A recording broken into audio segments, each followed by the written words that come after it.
गांव था। उसका नाम था ढोलकपुर। वह गांव चारों ओर से पेड़ पौधों से घिरा हुआ था और उसमें रहने वाले लगभग 90% लोग बेरोजगार थे, जिनके पास सिर्फ अपना खेत था और उसी से अपना जीवन यापन कर रहे थे। गांव में एक बिरजू नाम का गरीब किसान अपनी पत्नी गौरी और अपने बेटे के साथ रहता था। वह अपना घर चलाने के लिए अपने खेतों में बहुत मेहनत करता था।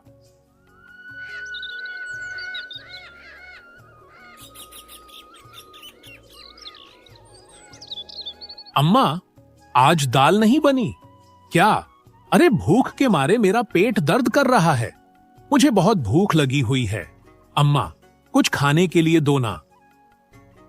बेटा, आज बस रोटी खा ले। आज घर में कुछ नहीं था तो रोटी ही बची है। कल कुछ इंतजाम करेंगे। इंतजाम? अब क्या बचा है बेचने के लिए? खेत गिरवी रख चुका हूं, बैल बिक चुके हैं। अब पेट की आग कैसे बुझाऊं? भूख तो मुझे भी बहुत जोर से लगी है, लेकिन मैं कर भी क्या सकता हूं? अब हमारा परिवार कैसे चलेगा? मुझे तो यह भी नहीं पता है। हाँ, आप भी बिल्कुल ठीक कह रहे हो, लेकिन हम भूखे रह सकते हैं। हमारा बेटा कैसे भूखा रहेगा? और हम लोगों में तो अपनी भूख को जैसे तैसे करके रोक लिया है, लेकिन उसको तो बहुत जोर की भूख लगी है। गौरी, अब मैं क्या बताऊं? और सेठ जी का कर्ज भी तो चुकाना है। काकर चलिए, बहुत दिन हो गए हैं। पता नहीं किस दिन वह हम पर टूट पड़ेंगे। हाँ जी, और वो जमींदार किसी पर रहेंगे नहीं खाता है। अरे आप आज ही उनके पास चले जाइए और उनसे कुछ दिनों की और मोहलत मांग लीजिए। शायद वह तुम्हें कुछ दिन का समय दे दे।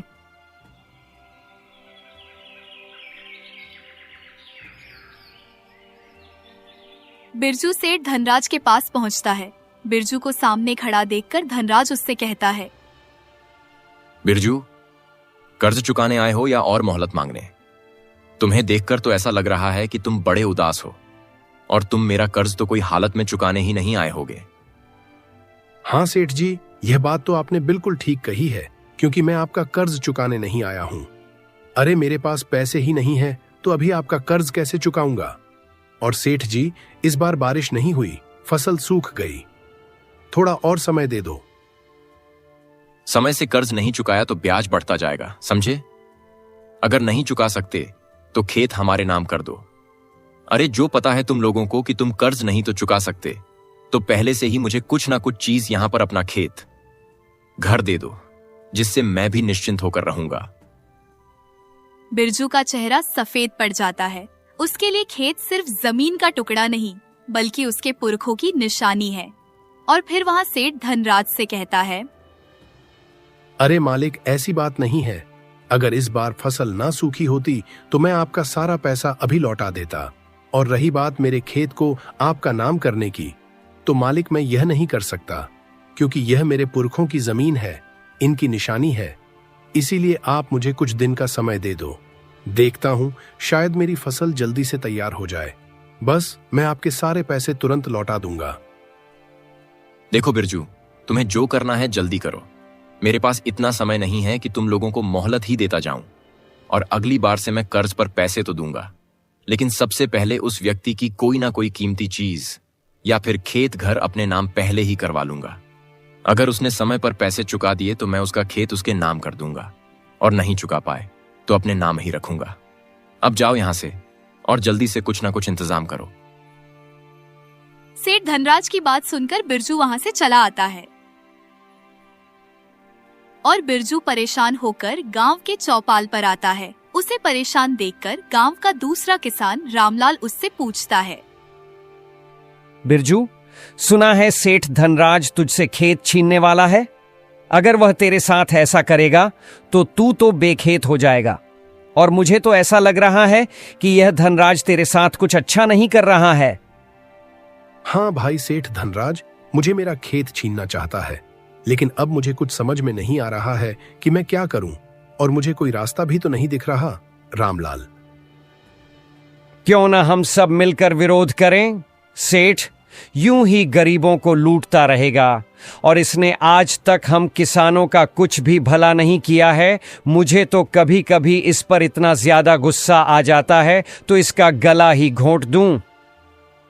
हाँ भाई, तुम बिल्कुल ठीक कह रहे हो। अगर हम 7 किसान भाई विरोध करें तो शायद कुछ हो सकता है।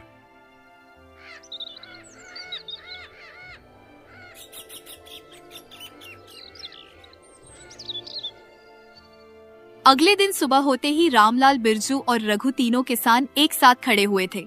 तभी रामलाल उदास होकर बिरजू से कहता है, बिरजू भाई, मुझे माफ करना क्योंकि मैं तुम्हारा साथ नहीं दे सकता। बात कुछ ऐसी है कि यहां तो मेरा ननिहाल था और मेरे घर में मेरे पिताजी की मौत हो गई है, तो अब मैं वहां से आ भी नहीं सकता।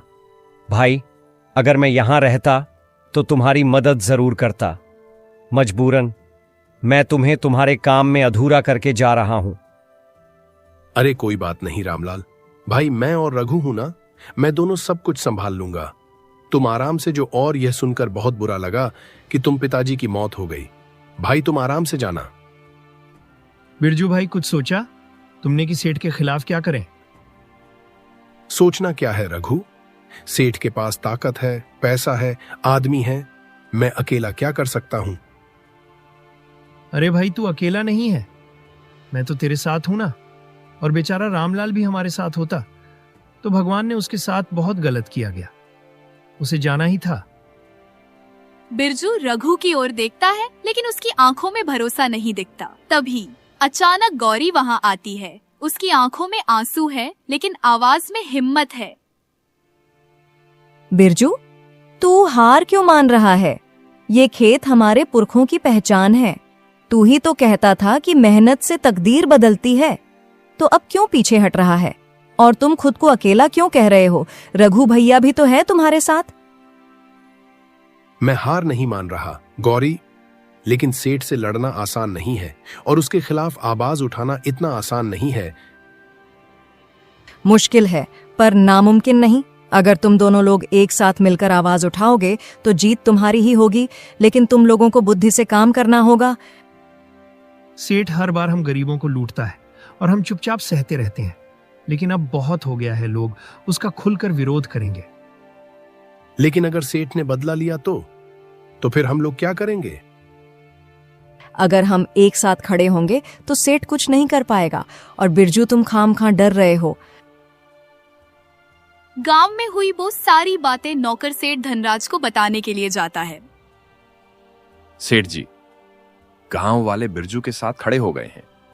वो आपके खिलाफ जाने की बात कर रहे हैं। अगर ये गांव वाले ऐसा करेंगे तो बहुत दिक्कत हो जाएगी। ये गांव के गरीब अब ज्यादा बोलने लगे हैं। लगता है इन्हें सबक सिखाना पड़ेगा। अब इनको मैं ऐसा सबक सिखाऊंगा कि ये कभी मेरे खिलाफ जाने का नाम तक नहीं लेंगे। घर में दोनों पति पत्नी शाम को खड़े हुए थे। तभी गौरी बिरजू को चिंतित देखकर उससे कहती है, अरे आप इतनी चिंता क्यों कर रहे हो? देखो, आप और रघु भैया डटकर इस सेठ का सामना करना और फिर देखने की जीत हमारी ही होगी। तुम बेफालतू में चिंता कर रहे हो। गौरी, मैं सोच रहा हूं कि इस सेठ के पास तो बहुत ज्यादा पैसा है, इसके पास बहुत ज्यादा धन संपत्ति है, और कहां हम गरीब लोग अगर इसके साथ कुछ गलत करने के लिए सोचेंगे तो यहां पैसे देकर हम लोगों पर अत्याचार करवाएगा, और ऐसा हो सकता है कि हम लोग इसके खिलाफ कोई आवाज भी ना उठा पाए। अरे नहीं, तुम यह सब चिंता करना छोड़ दो और बस अपने काम पर ध्यान दो। तुम्हें इसका डटकर विरोध करना होगा। अब इतना सोचो मत, चलो सो जाओ। चलकर कल सुबह उठकर तुम और रघु भैया बात करना।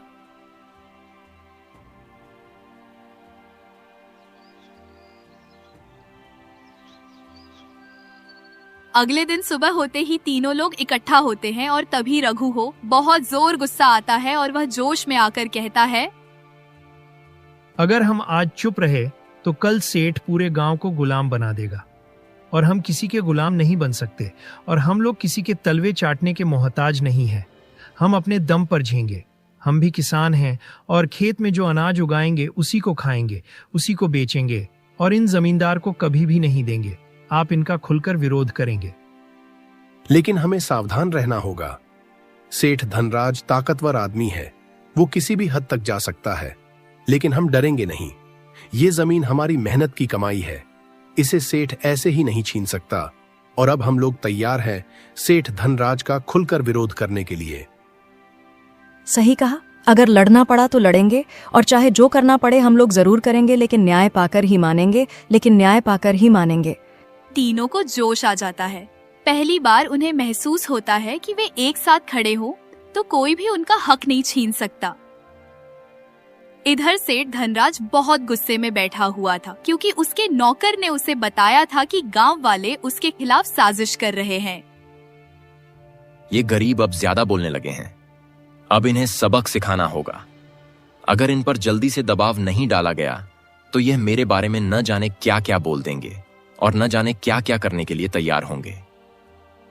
हुकुम, अगर गांव वालों ने बगावत कर दी तो मामला बिगड़ सकता है। मुझे तो लगता है कि यह गांव वाले आपके साथ बहुत गलत कर रहे हैं और यह कोई गाढ़ी साजिश कर रहे हैं। डर मत, मैं इन गरीबों को अच्छे से जानता हूं। इनका गला दबा दो, फिर देखो कैसे चुपचाप हमारे कदम चाटते हैं। और इस बिरजू में कुछ ज्यादा ही जवानी छड़ी हुई है जो सबको अकेले ही भड़का रहा है।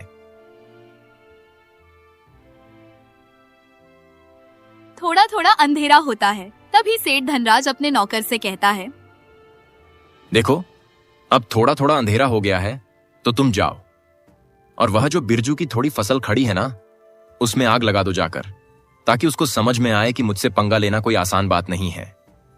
जी मालिक, मैं अभी जा रहा हूं और उस बिरजू की फसल का विनाश कर दूंगा। सेठ धनराज का नौकर उतने ही टाइम बिरजू के खेत की ओर निकल पड़ता है। वहां पहुंचकर वहां बिरजू के खेत में आग लगा देता है। सेठ धनराज के नौकर को रघु बिरजू की फसल जलते हुए देख लेता है। उस समय तो वह चुपचाप छिपकर देखा ही रहता है और नौकर से कुछ नहीं कहता। अच्छा, तो तुम हम लोगों के साथ ऐसा कर रहे हो ताकि हम लोग तुम्हारा विरोध ना कर सके। अरे तुम लोगों की भूल है, अभी तो चुपचाप मैं तुमसे छिपा हुआ खड़ा हूं, लेकिन कल देखना कि मैं क्या करता हूं। अरे तुमने बिरजू की सारी फसल बर्बाद कर दी है, तुमने उसका जीना हराम कर दिया है। अब तो तुम्हारी खैर नहीं है। अब तक मैं भी थोड़ा बहुत डर रहा था, लेकिन अब नहीं। अब जो तुम्हें करना था तुम वह कर चुके हो, अब बारी मेरी है। बिरजू की फसल जलते हुए रघु देखता है तो वह आग बबूला हो जाता है, लेकिन उस समय वह चुपचाप छुपा हुआ खड़ा रहता है।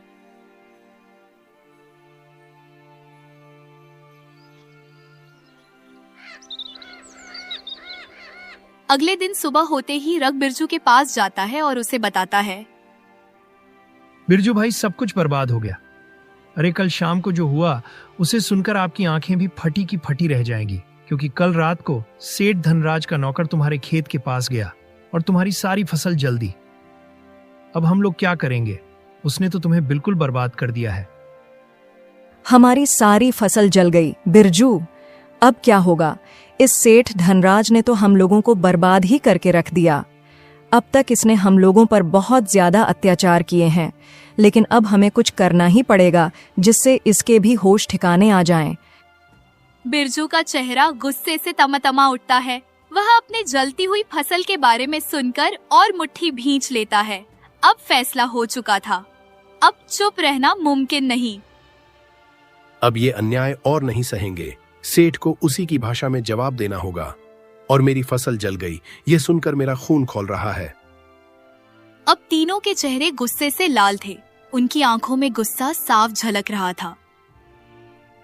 फिर गुस्से में आकर बिरजू और रघु दोनों सेठ धनराज की हवेली की ओर जाते हैं।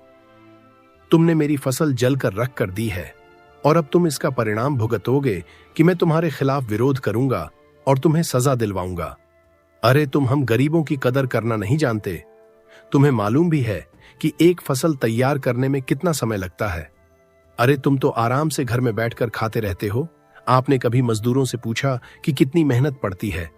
लेकिन किसी को बर्बाद करने में तुम सबसे आगे रहते हो, चले जाते हो, मुंह उठाए और उसको बर्बाद ही कर देते हो। बिरजू बिना डरे बिना झिझके ऊंची आवाज में शेर धनराज से बात करता है, लेकिन उसकी ऊंची आवाज सेठ धनराज को बिल्कुल भी अच्छी नहीं लगती और वह चिल्लाते हुए गुस्से में बिरजू से कहता है, क्या बकवास है ये? तुम लोग भूल गए कि इस गांव का मालिक कौन है? अरे इस गांव का मालिक मैं हूं और तू मुझे जवान संभाल कर बात कर, वरना मैं तेरा अभी गला घोंट दूंगा। अरे तुझे बोलने तक की तमीज नहीं है। अरे पहले खुद को देख, उसके बाद मुझे सिखा। अरे मुझे बात करने की बहुत तमीज है। लेकिन तुझे मैं बहुत तमीज वाली बात नहीं करूंगा, क्योंकि तू आदर के लायक नहीं है, तू अनादर के लायक है और खुद को मलिक बता रहा है।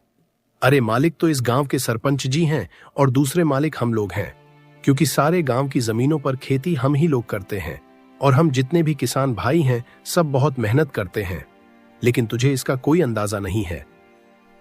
और हम लोग अपना खेत लेकर ही रहेंगे।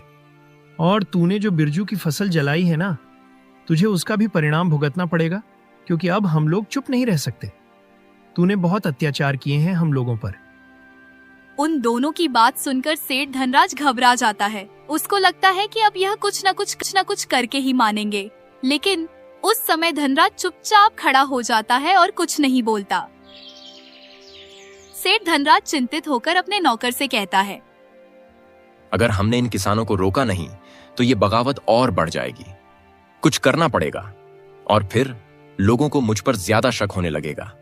अगर यह बात सरपंच को पता चल गई तो वह तो मुझे सजा दिलवाने के लिए तैयार हो जाएगा कि वह मुझ पर पहले से ही नाराज है। लेकिन मालिक, अब हालात बदल चुके हैं, गांव वाले एकजुट हो चुके हैं, हमें कुछ सोचना होगा और आप भी अब इन गरीबों को हल्के में मत लीजिएगा। सेठ पहली बार असहाय महसूस करता है। उसकी आंखों में डर झलकने लगता है। क्या वाकई वह हारने वाला है? बिरजू, मुझे तो ऐसा लग रहा है कि यह सेठ डरने वाला नहीं है, क्योंकि इसके पास बहुत ज्यादा पैसा है। इसीलिए उस पैसे के घमंड में ये सबके सामने आड़कर खड़ा हो जाता है और डरने का नाम ही नहीं देता है। अरे रघु, तुम उसकी चिंता मत लो। अरे मैं तुमसे आगे खड़ा था तो मैंने उसकी आंखों में डर साफ झलकता हुआ देखा था, और अब यह धीरे धीरे शांत होगा। लेकिन हमें सावधान रहना होगा। ये अमीर लोग आसानी से हार नहीं मानते, और अब जो भी करना बहुत सोच समझ कर करना।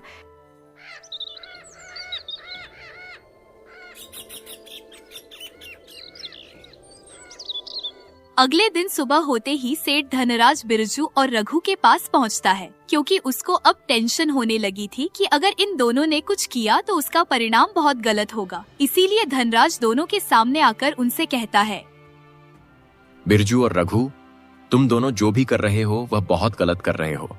और बिरजू, इतना गुस्सा ठीक नहीं है। तुम जानते हो कि तुम्हारा कर्ज कितना बड़ा है, जिसे तुम चुका नहीं सकते। कर्ज की बात मत कर सेठ, तूने तो हमारे खेत ही जला दिए। अब हिसाब होगा। अब मैं चुप रहने वाला नहीं हूं। आप मुझे मेरा इंसाफ चाहिए और मैं अपना इंसाफ लेकर ही रहूंगा। या तो हमारा खेत वापस दे या फिर अंजाम के लिए तैयार हो जा। देख, सरपंच जी बाहर गए हुए थे और शायद कल तक वह आ जाएंगे। फिर देखना कि हम लोगों को इंसाफ वापस मिलता है या नहीं, तो तूने बिरजू की जो फसल जलाई है तो उसकी भी भरपाई करेगा। बस कैसे भी करके सरपंच जी बस गांव आ जाएं। ठीक है, अगर कर्ज नहीं चुका सकते तो अपनी जमीन का मालिकाना हक मुझे दे दो और यहीं से सारी लड़ाई खत्म हो जाएगी। हम अपना खेत किसी भी हालत में नहीं छोड़ेंगे, और तुझे हम लोगों ने अपनी अपनी जमीन का मालिक बना दिया, तब तो तू हम लोगों को कुछ समझेगा ही नहीं।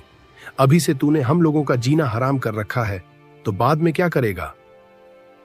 ठीक है, फिर तुम्हें जो करना है तुम वह करो और मुझे चलाकर दिखाने की कोशिश भी मत करना, क्योंकि मैं एक बड़ा जमींदार हूं। अरे वह सरपंच तो है, लेकिन उम्र में मेरे से छोटा है। हो सकता है वह मेरी ही बात मानेगा। अरे जब न्याय की कुर्सी पर कोई बैठता है तो वहां पर छोटा बड़ा नहीं देखा जाता। वहां पर सिर्फ बात होगी न्याय की, अन्य की कोई बात नहीं होगी।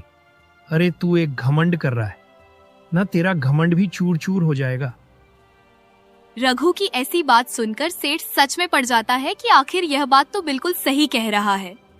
अरे सेठ को कोई डर नहीं था, उसको सिर्फ डर था इसका कि उसने बिरजू की फसल जल दी थी। बस उसकी यही बात फंस रही थी।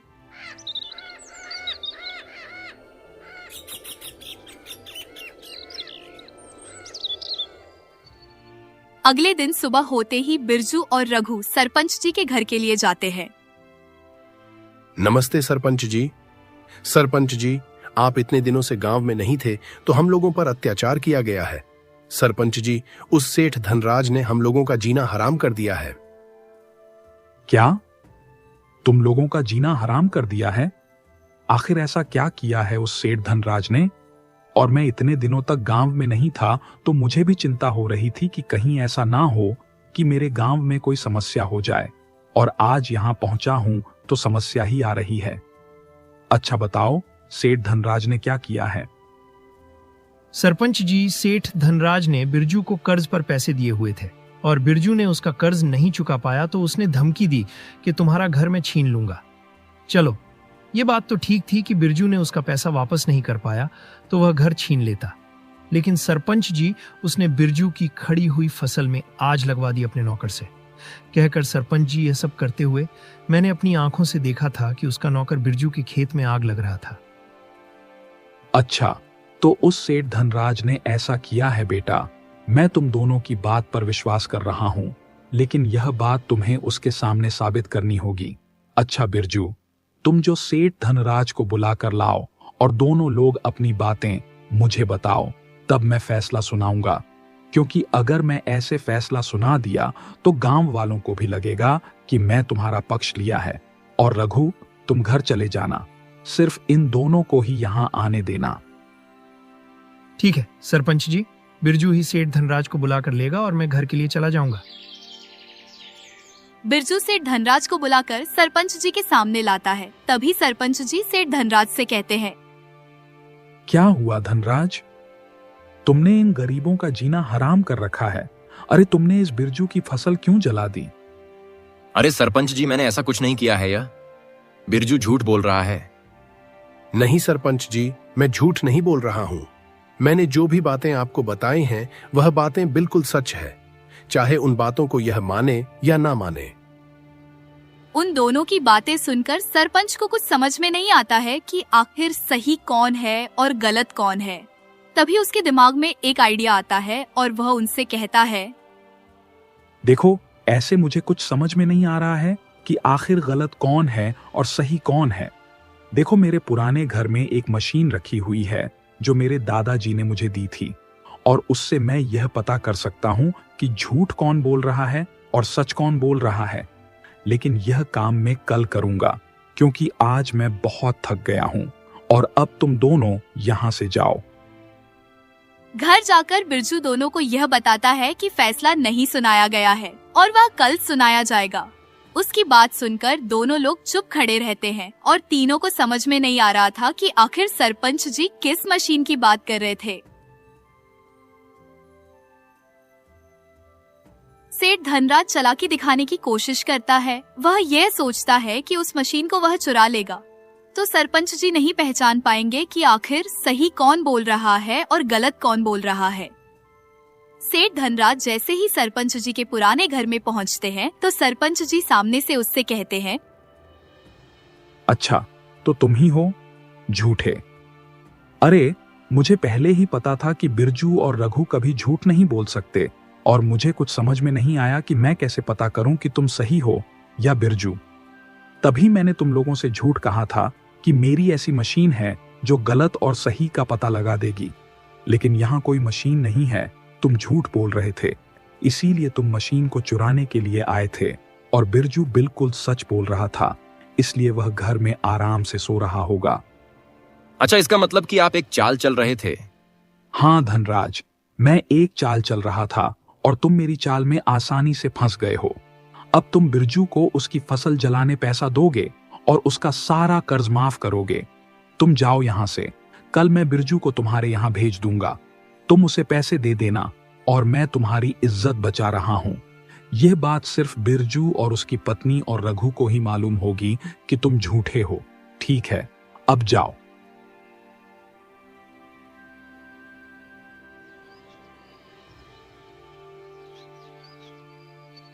अगले दिन सुबह होते ही सरपंच जी बिरजू के पास जाते हैं और उससे कहते हैं, बिरजू, तुम जीत गए हो।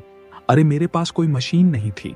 मैंने तो यह जानने के लिए वह बात कही थी कि झूठा कौन है और सही कौन है, और शेर धनराज उस मशीन को चुराने के लिए आया था, लेकिन वहां मैं था और मैंने उस पकड़ लिया। अब तुम उसके पास जाना और अपना सारा पैसा ले आना। अब तुम्हारा कर्ज माफ है। इस तरह बिरजू और रघु की जीत हुई, और इसका कारण गौरी थी, क्योंकि गौरी उन्हें सबसे ज्यादा आगाह कर रही थी। इसमें सबसे ज्यादा महत्वता गौरी की ही है।